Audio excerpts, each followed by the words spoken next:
Tu sais, la première fois que j'ai rencontré l'apôtre à Rome, j'ai presque fait demi-tour. Il a dit « Si tu as 20 ans et que tu n'as jamais prié en langue pendant 10 heures, tu es un clown. Tu vois, il y a quelque chose que la louange prolongée fait à ton âme. Tu ne sauras pas à quel point tu es faible jusqu'à ce que tu commences à commercer sur l'autel. L'autel te révèle tes faiblesses et ce qu'il fait, c'est qu'il te développe pour que tes faiblesses deviennent ta force. C'est pourquoi Jésus est venu. Dans Luc 18:1, il a dit « Il faut toujours prier et ne point se relâcher. » Cela signifie que la seule façon pour l'homme d'être restauré à l'image de Dieu, c'est la prière. C'est le mode par défaut de l'homme, prier. Nous avons été créés pour prier, car la prière est une infrastructure spirituelle essentielle pour se connecter à Dieu. Donc, un homme qui ne prie pas ne comprend pas comment se relier à l'esprit. Il peut étudier cet esprit dans les livres, mais pour entrer dans l'environnement d'un esprit et apprendre ses voies, il doit engager cet esprit de manière expérientielle. La prière est le seul moyen disponible pour nous afin d'interagir avec l'Esprit de Dieu jusqu'à ce que nous devenions comme lui. Jésus a dit « Il faut toujours prier et ne point se relâcher ». Mais il y a beaucoup de croyants qui ne prient pas. Tu peux penser que tu es fort. Si tu veux tester ton énergie spirituelle, commence à prier.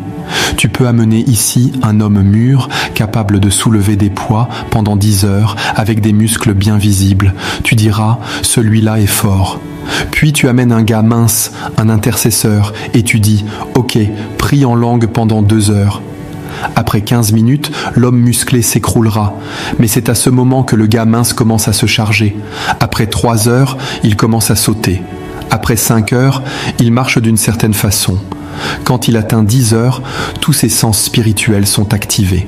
À ce moment-là, il devient un esprit. Il peut te regarder et te dire « Ne voyage pas demain ».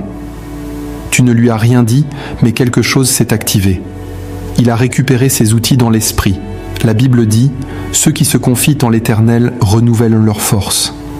Cela signifie qu'il existe une force dans l'esprit qui n'est pas naturelle. Tu peux commencer avec Dieu, avec ta force naturelle, comme venir à l'église par ta volonté. Mais pour faire le travail de l'autel, tu dois recevoir un autre type de force. Il est dit dans Ésaïe 40:28 « Ne le sais-tu pas ? Ne l'as-tu pas appris ? C'est le Dieu d'éternité. Il ne se fatigue point, il ne se lasse point. » Cela signifie que, dans le lexique de l'esprit, le seul être incapable de faiblir ou de se fatiguer, c'est Dieu. Et ils sont allés plus loin parce qu'il y a une sagesse. Nous avons vérifié tous les royaumes et seul Dieu a cette capacité d'opérer sans jamais se fatiguer ou faiblir. La raison, c'est qu'il est l'El Shaddai. En tant qu'El Shaddai, il est le tout-suffisant, le Dieu aux multiples seins. Il soutient tous, mais n'est soutenu par aucun. La dépression n'est pas cohérente avec sa nature. Il a dit « Ne l'as-tu pas entendu ?» Parce que c'est populaire dans le monde spirituel, tous les esprits savent que Dieu ne connaît pas la fatigue. Mais il a ensuite dit qu'il existe une technologie qu'il a rendue disponible à l'humanité. Ceux qui se confient en l'Éternel renouvellent leur force. Quelque chose leur arrive, une dimension de Dieu est téléchargée. Alors ils prennent leur envol comme les aigles. Soudain, un homme. Parce que avant de te donner ce contraste, il a dit « Même les jeunes gens se fatiguent et se lassent ». Cela signifie que, parmi les humains, les jeunes sont les plus forts. Il dit que, même comparé à l'Esprit de Dieu, les jeunes sont destinés à faiblir et à tomber. Mais que tu sois jeune, vieux ou faible, il y a une technologie en Dieu. Ceux qui se confient en l'Éternel prennent leur envol comme les aigles. Quelque chose leur arrive. Ils courent et ne se lassent pas. Ils marchent et ne se fatiguent pas. Pourquoi ? Parce qu'ils sont devenus comme Dieu. Donc, les possibilités enfermées en Dieu peuvent aussi s'exprimer dans un homme. Ce n'est pas parce que l'homme est jeune ou vieux. Ce qui permettra aux dimensions de Dieu de s'exprimer dans un homme, c'est sa sagesse d'exploiter la prière. Car quand il commence à prier, ce qui fait que Dieu est Dieu et ce qui lui donne sa particularité, ces mêmes dimensions peuvent commencer à s'exprimer à travers un homme. Tu peux voir un homme de 50 ans, il prie en langue de 18h à 6h du matin. Alors tu te dis, si papa peut le faire, moi aussi je peux, car je suis jeune. Tu viens Mais tu te réveilles vers 0h30 et papa est toujours en train de prier. Il y avait un jeune prédicateur, l'apôtre aujourd'hui décédé. Il était allé voir un des pères de la foi. Quand il est arrivé, l'homme de Dieu a dit « On priera dans la nuit ». Vers 22h, l'homme de Dieu dit « Prions ». Le jeune se lève et le toit de la maison tremblait. Après 3 heures, le jeune est allé dormir. Il se réveille vers 1h du matin et le vieux marchait encore, disant « Merci Jésus, merci Jésus ».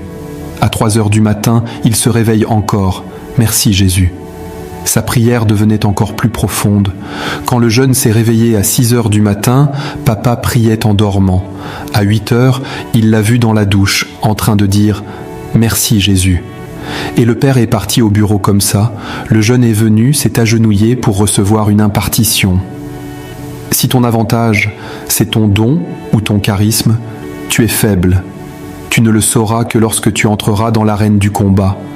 Ton avantage ne se trouve pas dans ton corps, il est dans les montagnes de Sion. C'est la prière qui t'y amène.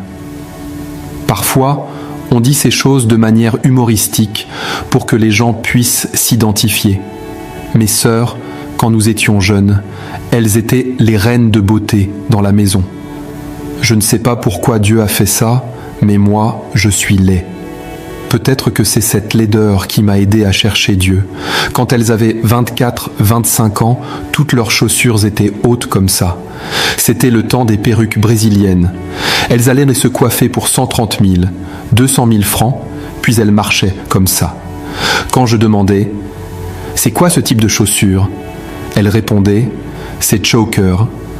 À cette époque, tous les hommes se précipitaient vers elles, jusqu'à ce que l'une arrive à 30 ans, les deux autres à 28. C'est alors qu'elles ont commencé à prier pour le mariage, jusqu'à ce que l'une atteigne 34 ans et les deux autres 32. C'est à ce moment-là qu'elles ont compris que le mariage n'est pas une question de beauté. Elles ont compris que l'économie du mariage fonctionne par la faveur. Quand elles étaient jeunes, elles ne comprenaient pas cette sagesse. Elles pensaient que la beauté était un avantage. Jusqu'à ce qu'elles vieillissent, elles ont compris qu'il n'y a pas d'avantage dans la beauté. Elles ont compris que l'avantage, c'est la faveur. La beauté est sur ton visage, dans ton corps. La faveur, elle, se trouve à Sion. Tu remarques que toutes les filles moches, à 24 ans, elles sont mariées. Et regarde le genre d'homme qui les épouse. Un gars clair de peau, venu de Chevron, il l'épouse. Et toi, la reine de beauté, tu découvres que la prochaine fois que vous vous croisez, elle arrive avec 2 ou 3 enfants. Ils partent en vacances au Canada. Puis quand elle rentre à la maison, elle commence à pleurer. La beauté est encore intacte, mais la faveur est restée à Sion. Donc, si tu veux voyager de la beauté à la faveur, c'est par la prière. Tu peux être prédicateur et penser que tout dépend de ton éloquence. J'ai prêché pendant 13 ans. Le pire, c'était quand j'ai obtenu mon master. À cette époque, quand je prêchais, j'ajoutais la chimie. Je parlais de mécanique quantique, car j'ai étudié une des parties les plus dures de la chimie. Je parlais des mystères de la lumière, des lois de la physique théorique. J'aimais les mystères. Je te parlais du royaume angélique, des mystères qui gouvernent le fonctionnement céleste. Je parlais des 12 civilisations du ciel, mais après avoir prêché, mon honoraire était de 2000 francs. Je prêchais dans un seul endroit pendant 13 ans, jusqu'à ce que je comprenne que c'est Dieu qui fait les hommes. Alors j'ai tout arrêté, j'ai commencé à prier. Et en priant, je ne recevais pas de réponse. Ce que je recevais, c'était des lois. Dieu me faisait découvrir toutes sortes de lois, car il façonnait mon âme pour pouvoir se manifester à travers moi. Je ne savais pas que l'orgueil et l'arrogance avaient bouché toutes les chambres de mon âme par lesquelles l'énergie de Dieu devait circuler. Je parlais en anglais, mais je ne parlais pas en esprit et en vie. Jésus a dit « Les paroles que je vous dis sont esprit et vie ». Les chambres de mon âme étaient bloquées, orgueil, immoralité, convoitise. Tout cela empêchait l'écoulement de la vie. Je prêchais, et quand je regardais quelqu'un, une pensée surgissait. Ce gars est beau. Je ne comprenais pas ce qui se passait. Toutes ces choses bloquaient la vie. Mais lorsque j'ai commencé à prier, j'ai vu des dimensions de la prière qui allaient au-delà des réponses. J'ai vu qu'il existe une dimension de prière appelée récompense. Jésus a dit « Quand tu pries en secret, ton Père céleste, qui est dans le secret, te récompensera. Il n'a pas dit qu'il répondra à tes prières. J'ai compris que la récompense est plus grande que les réponses. Je priais pour des invitations, mais je ne voyais pas de réponse. Je recevais des récompenses, et ces récompenses venaient sous forme de lois. Le Saint-Esprit déposait des lois en moi.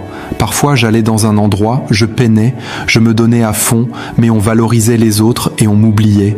Je rentrais et je pleurais. Avec le temps, c'est devenu normal.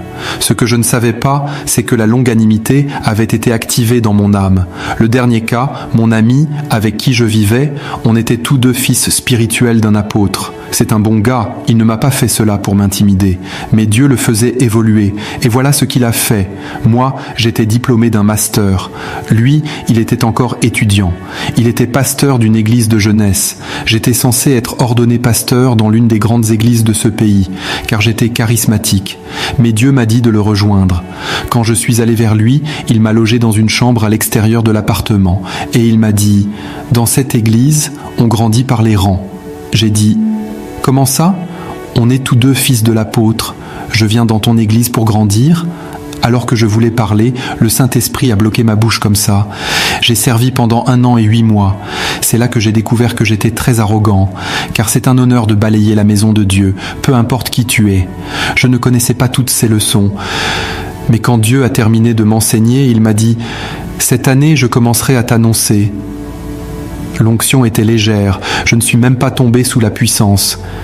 Il a dit « Cette année, je vais commencer à t'annoncer. » Le jour de mon anniversaire, il m'a dit « Coupe 6 extraits de tes prédications. » Les mêmes anciens messages que j'avais prêchés et qui n'avaient rien produit. Il a dit « Coupe 6 de ces extraits et poste-les sur Telegram. » Je les ai coupés. Un jeune homme, un ami, est venu, les a pris et les a renommés « Truth Capsules ». Il les a mis en ligne. En 14 jours, j'ai reçu des invitations de 17 nations. 14 jours ont été plus importants que 13 ans, parce qu'un esprit était assis sur ma voix. J'ai vu la puissance de la prière au-delà de tout ce qu'on peut imaginer. Un esprit est venu et a dit « Maintenant, je vais commencer à t'annoncer. » Mon honoraire est passé de 2000 francs à 150 000 francs. Le travail que Dieu m'avait empêché de faire. Ce que je gagnais en 1 mois était 4 fois supérieur à ce que j'aurais gagné en tant que chargé de cours ou officier administratif. J'avais reçu une opportunité pour devenir officier administratif, c'était mon ambition. Dieu m'a dit « N'y va pas ». Mes proches ne comprenaient pas. « Tu n'étais pas en train de chercher du travail ? Maintenant qu'on t'en propose un, tu refuses ?» Dieu a dit « N'y va pas ». En 3 semaines, j'ai dû refuser 30 invitations. C'est là que j'ai compris que les portes ouvertes ne sont pas le fruit d'une prédication intelligente, de la même manière que j'ai compris que la transformation n'est pas le fruit d'une exégèse doctrinale. C'est l'esprit que tu communiques qui fait la différence. Mais avant de pouvoir communiquer l'esprit, quelque chose doit arriver à ton âme. C'est pourquoi je vous ai dit, certains de vous, ce que vous appelez honte, est en réalité une école de l'esprit. Ce que vous appelez recul, retard, est une école de l'esprit. Il y a quelque chose en vous qu'on appelle orgueil. Il empêche la voix de Dieu d'être entendue. Chaque fois que vous parlez, votre orgueil se lève et bloque Dieu. Les gens ne peuvent pas voir Dieu, et Dieu veut que vous le communiquiez. Alors, ce qu'il va faire, c'est qu'il va vous briser. Il va vous briser. Quand Jacob voyageait, il portait la bénédiction abrahamique. Il était le seul détenteur de cette bénédiction sur terre. Par son ordination, il devait prospérer, mais Dieu ne pouvait pas marcher avec lui.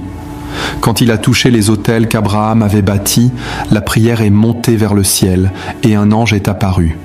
L'ange a brisé sa hanche et a dit « En tant que prince, tu as eu puissance avec Dieu et tu as vaincu. » Donc, la raison pour laquelle cet homme a régné parmi les hommes, ce n'est pas parce qu'il portait la bénédiction, c'est parce qu'il était devenu un prince brisé. La même chanson que tu chantes peut t'annoncer aux nations.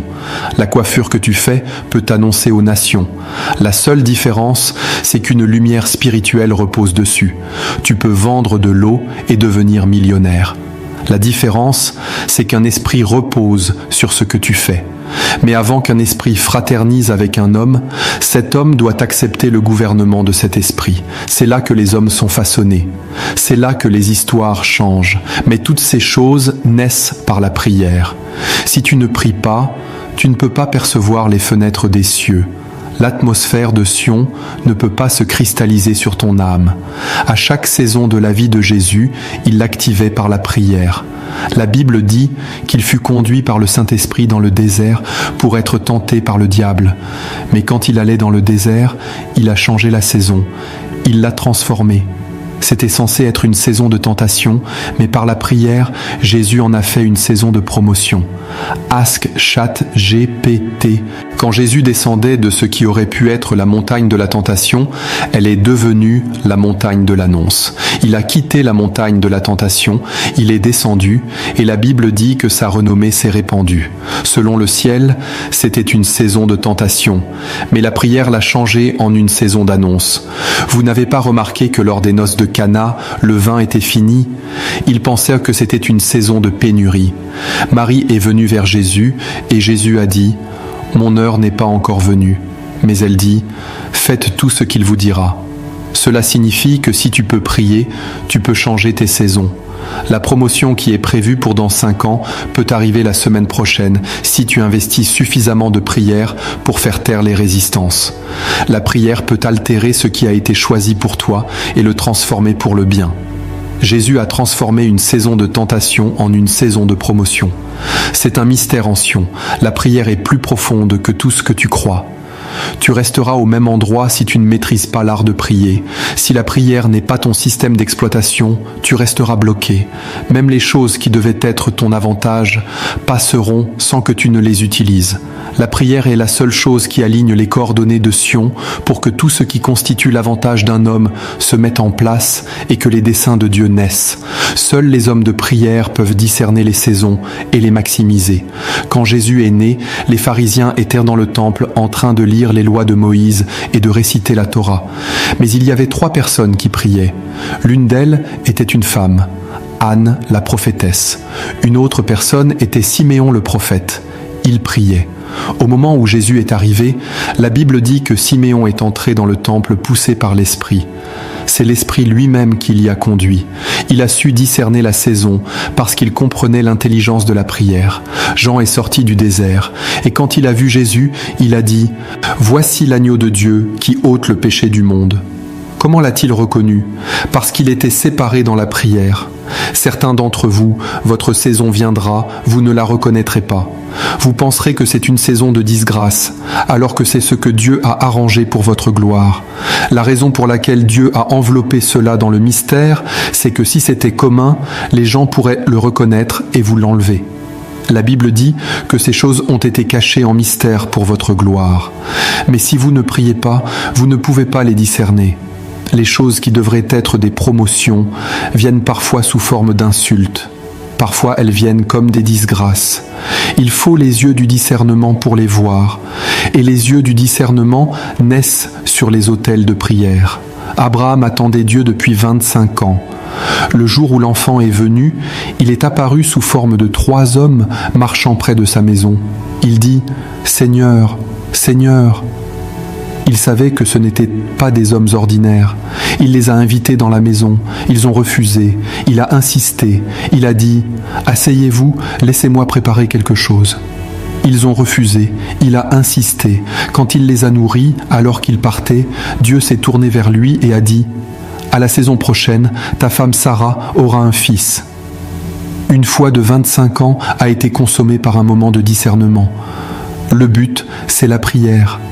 Si tu ne pries pas, le jour où ta réponse arrive du ciel, tu ne la reconnaîtras peut-être pas. C'est pourquoi beaucoup de croyants sont en arrière et ne peuvent pas impacter leur génération.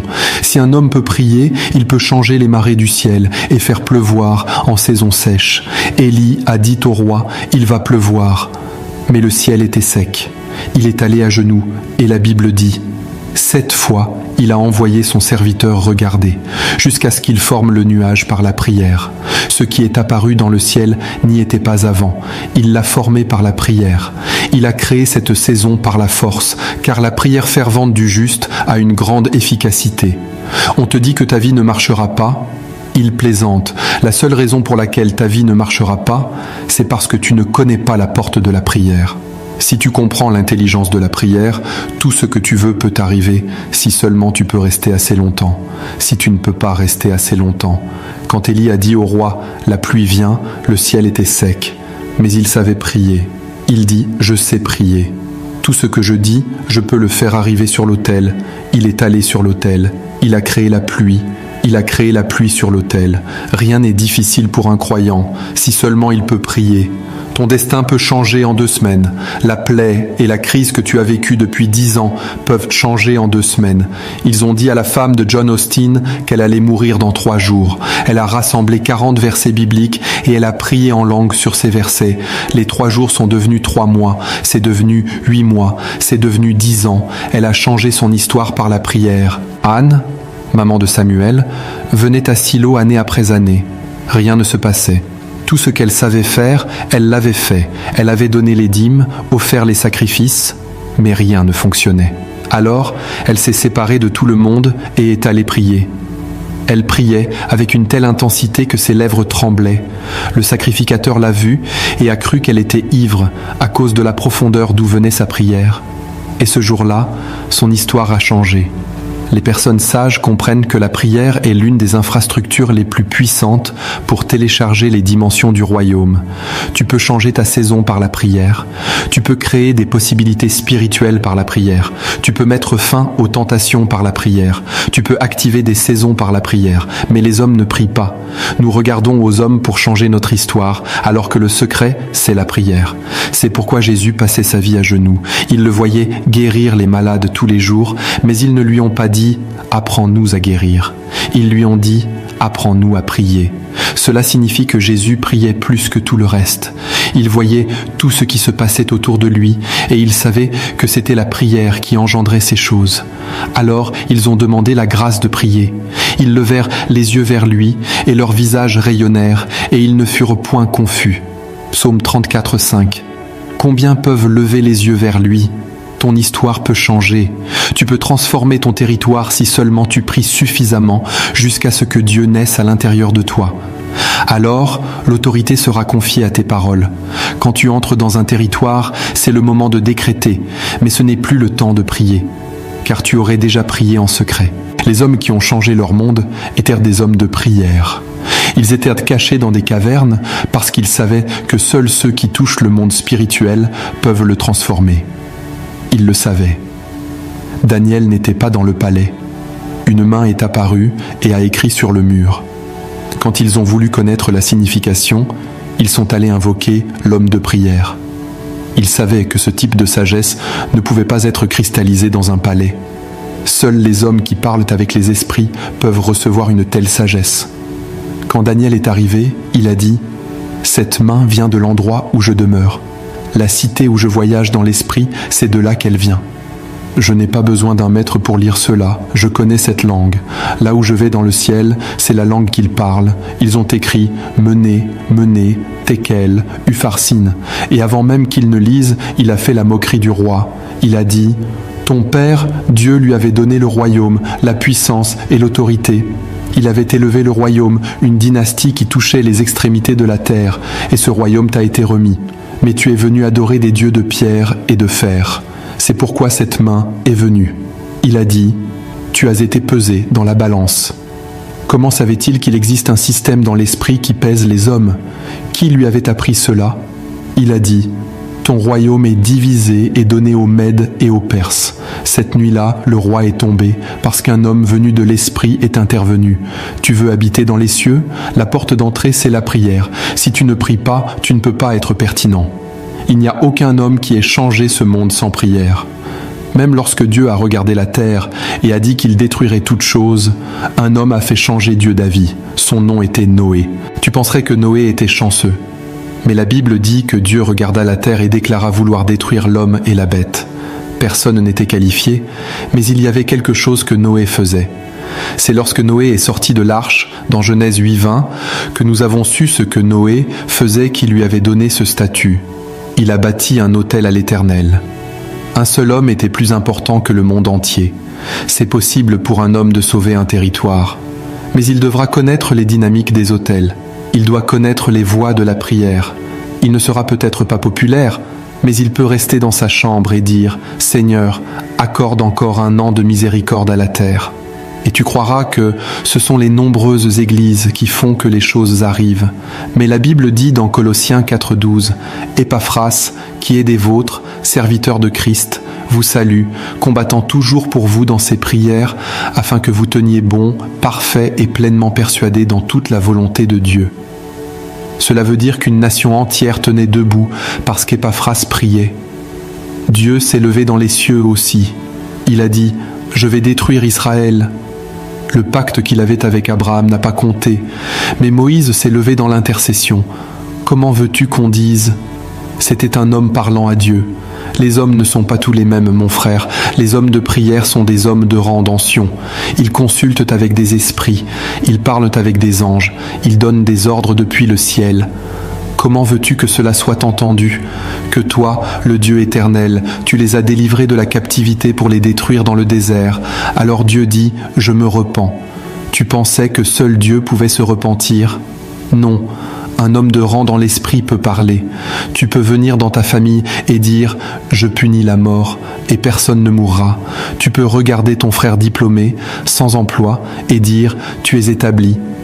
Et en une semaine, l'histoire peut changer, si seulement tu pries suffisamment. Il y a un lieu en Sion où les hommes sont décorés du sceau de l'autorité, mais seuls les hommes de prière peuvent y accéder.